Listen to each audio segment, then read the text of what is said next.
As someone with one eye, I have been called weird and ugly my whole life, from random people in real life, from random people on the internet, even from media like films and TV shows.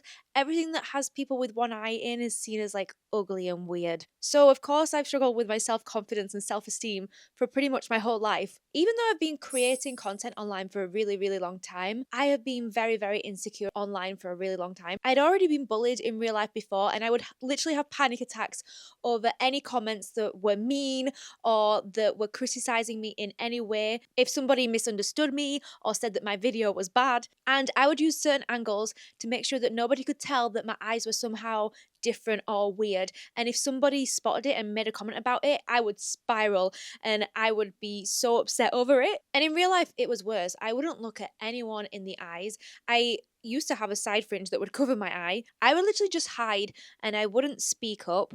And I was so small, and no one except my very close family, no one had seen me with my eye out ever. So, how on earth did I go from that to now being online, taking my eye out for the whole world to see, and being comfortable with letting everybody see the most authentic version of myself? Like, I've even been on tube posters with my eye out.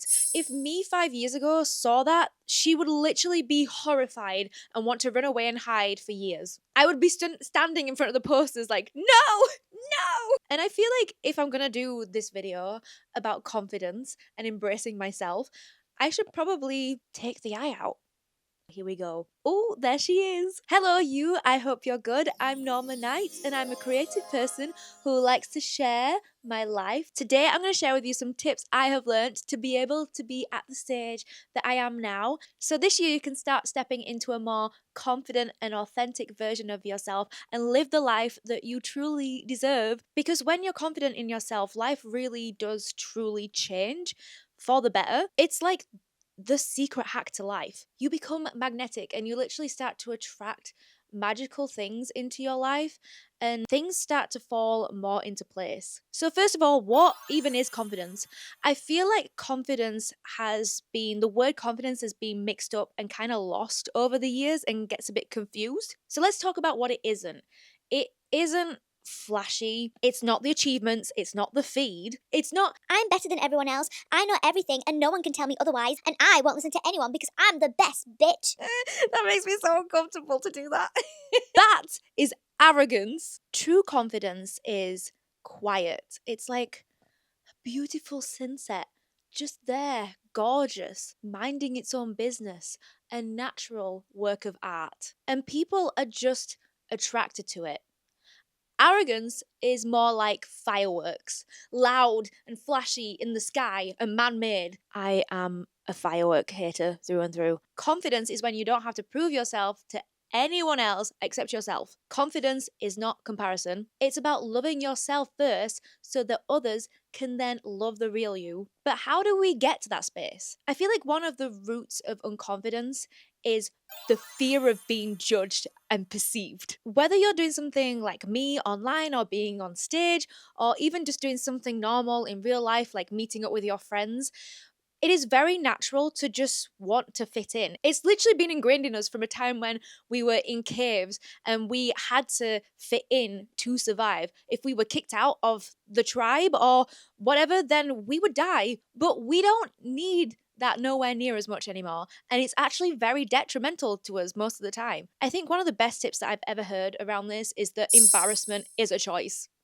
You are the only one that can choose if you're embarrassed or not. And it's only a failure if you declare it so, not anybody else, only you. Everyone has lived a different life, so they have a different perspective on things. So what they think is good, you might think is bad. What they think is bad, you might think is good. What you think is beautiful, they might think is ugly, and so forth, which actually means that no one has the same opinion on you ever. And it actually doesn't matter then because every time it will be different and you won't be everybody's cup of tea, and that's okay. Like a literal angel could come down from the heavens, have absolutely nothing wrong with them, and there'll still be somebody that's like, I don't know, they're kind of suspicious. I don't know, kind of annoying. I once met somebody who said that they hate music. Music! One of the most, in my opinion, important and beautiful things of the human experience, and somebody hates it. And I was like, wow, people really do be not liking the most random things. And that's when I was like, oh, what somebody hates, other people will love so deeply, and that goes for yourself. You don't have to impress everyone and be approved by everyone. If you try and do that, you will never ever achieve that and you'll get nowhere. Also, with critique, I only now take critique from people who I really, really admire or have skills higher above than me. And even then, I take that with nuance because once again, they have had different personal experiences in life and they ultimately will have different opinions than what you do. But I no longer take critique from random people on the internet who do not have the qualifications. And now this might sound dire, but people really don't care about you as much as you think. They're literally too bothered with their own lives, their own insecurities, and their own problems. And at first, this might be like really horrifying, like nobody cares. But then you think about it and it's actually really freeing. Like, nobody cares that much. You can be cringe and you can be free. Sometimes there's people that are like haters, literally just like all up in your face all the time, all in your business. And when it comes to those types of people, first of all, they need therapy. And that really does say more about themselves than anything about you. They're not confident in themselves because they're having to focus their energy so much on somebody else so they can distract themselves from all of their own issues. It's nothing to do with you, nothing. But you also need to get it out of your head that everyone is judging you. I wrote this down because I feel like I'm going to mess this up. That's actually you putting a perception of them judging you because you can't read their mind. You actually don't know that. So it's actually you judging yourself. I hope that makes sense. But basically, when you think somebody is judging you, that's actually you judging yourself.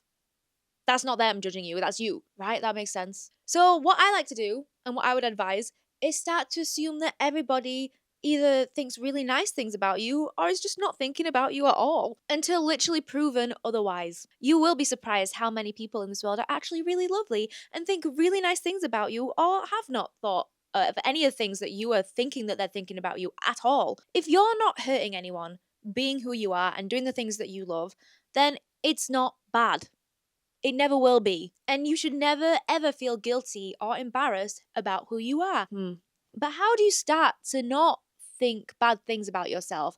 Like, it's okay being like, I'm okay with people not judging me, but you need to be in a space where you feel good about yourself. It's called loving yourself. Now, loving yourself really, really is a journey. It's a whole lifelong journey, and it won't happen just overnight. But this year, if you haven't already, we can start. Now, I know you've probably heard this before, and some of you are going to roll your eyes at this, but affirmations, they do help. I promise you, it just takes time. You just don't know that they're working, and it can feel silly, like standing in front of a mirror when you don't necessarily believe something and say, I am beautiful. Everyone listens to what I say.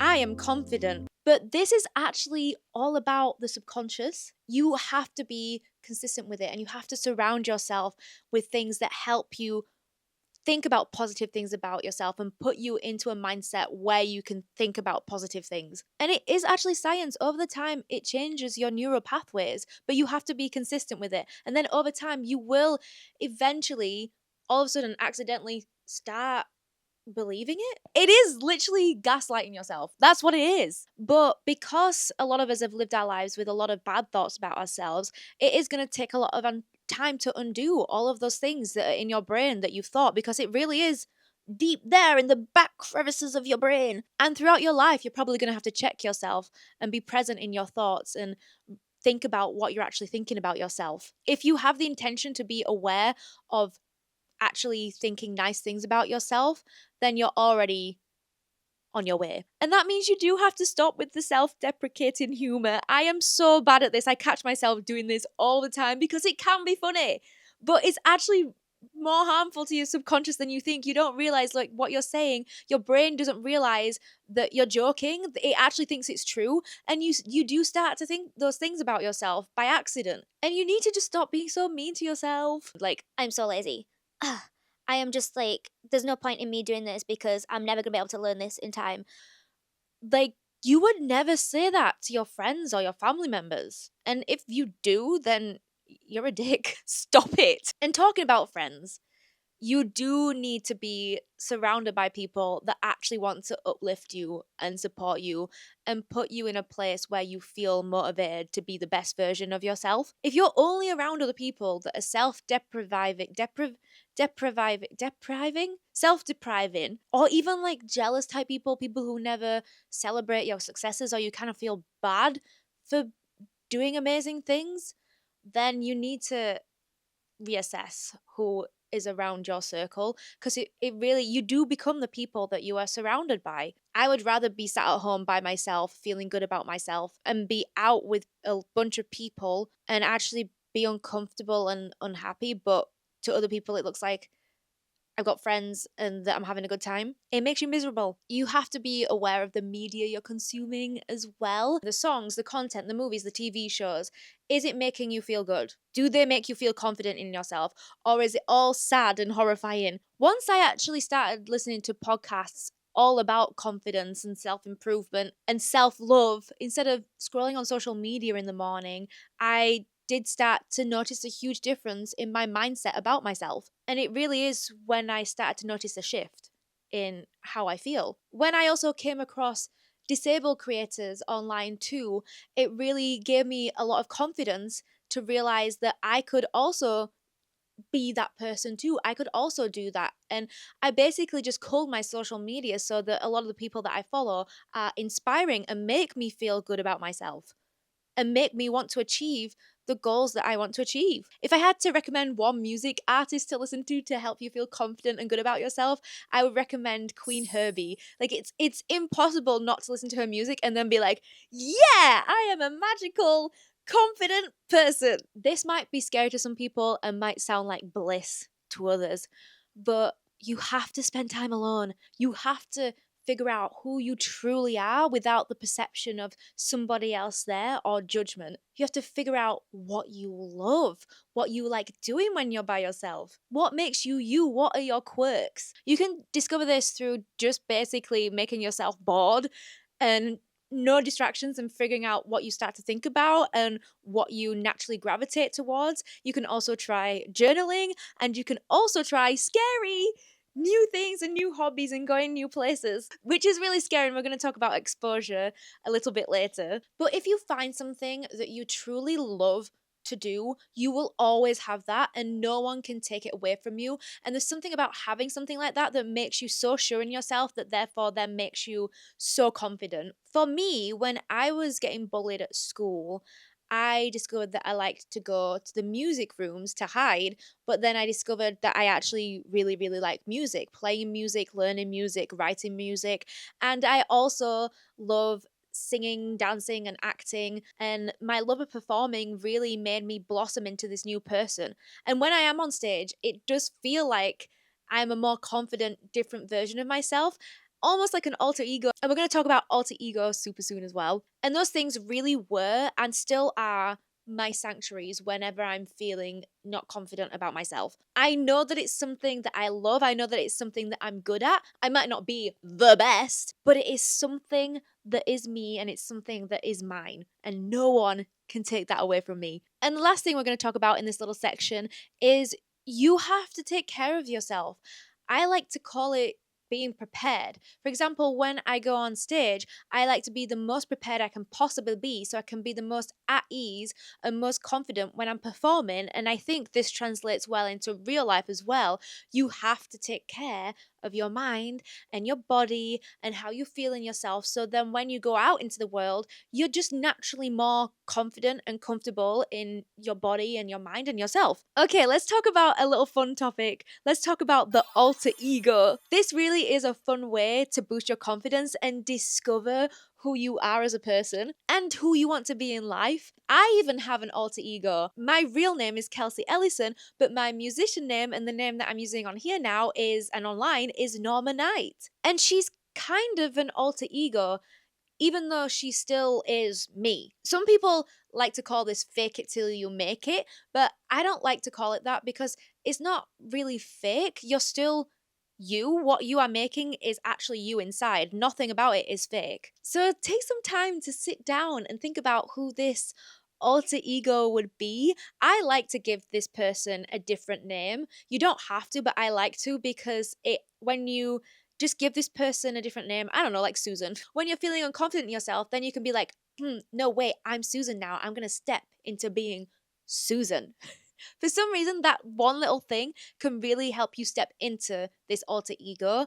And yeah, just sit down and think about who this person is. How do they dress? How do they act? How do they interact with people? How does this person walk into this room?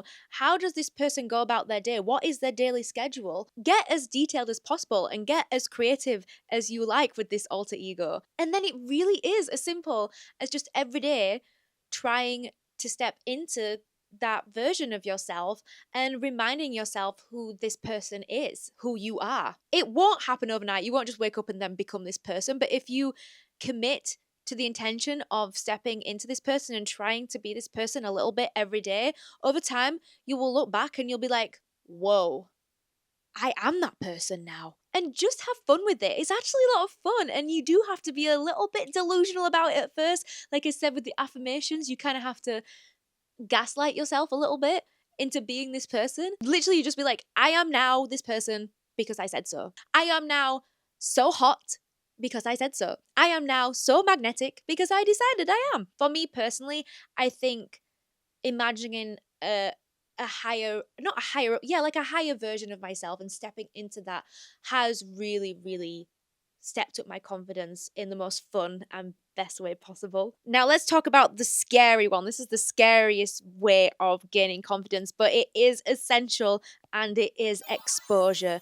You've got to do exposure therapy. You have to get comfortable with being uncomfortable. You have to step out of your comfort zone and enjoy being uncomfortable. I know that sounds strange, but it actually can happen once you get into the groove of being uncomfortable. And believe me, I'm a Taurus. I love to be comfortable. I hate stepping out of my comfort zone most of the time. Just keep me cozy. I want to be cozy at all times and safe. And it really is especially hard if you've been bullied in life and knocked down a lot in life and you have proof to show that bad things could happen. But you're in the now. You can change things. That won't always happen to you. But yeah, I was constantly told by the whole world that I am an ugly woman and therefore not actually useful to society because we are in a patriarchy. But I don't believe that anymore. Let me tell you a little story about myself. When I had my eye removed when I was 2 years old, my parents said that I became very, very shy and introverted and withdrawn, and that's gone on for the whole of my life, to be honest. But the one thing that really, really helped was they decided to put me out of my comfort zone and send me to dance classes and literally throw me on stage to make me more confident. And it worked. It helped. It's probably the best thing that my parents ever did for me. I started to be more comfortable in myself. I started to make friends and I found a passion that I really, really loved and a hobby that I really, really loved. You've got to kind of like dip in your toes. It's like a muscle. It will get bigger and it will get stronger the more little and more often that you do it. So start small and work your way up. I'll be honest, after the lockdowns and stuff, my confidence, it before that it was kind of growing, it was going up there, and then all of a sudden it just went fume. And then when we got out of lockdown, because I am naturally an introvert and I do find social interactions still to this day terrifying, I felt like I was back at square one. So I had to slowly work my way back up again. And I remember I was like, okay, just try the one simple thing, like going to a restaurant by myself and being uncomfortable thinking that people are judging me for being like sad and alone. But once again, like I said, the judgment, the fear of being perceived and judged, they're probably not thinking of that at all. You got to get over the fear of being judged, and that is one fun way of getting over that fear. Or you could just like talk to somebody at a bus stop instead of standing there in silence or scrolling on your phone. Just work up the courage even to just say, "Hi, nice day, isn't it?" That's it.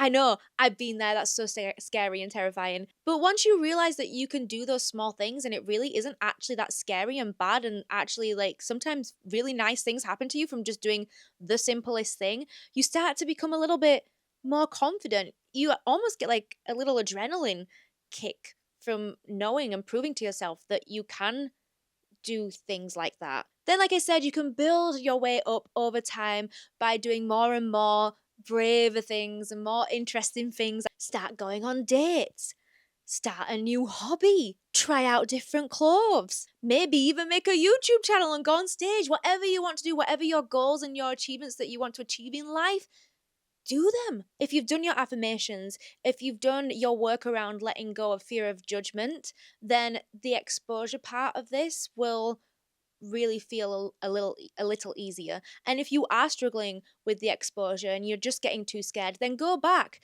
and work on your affirmations and work on being by yourself and figuring out who you are.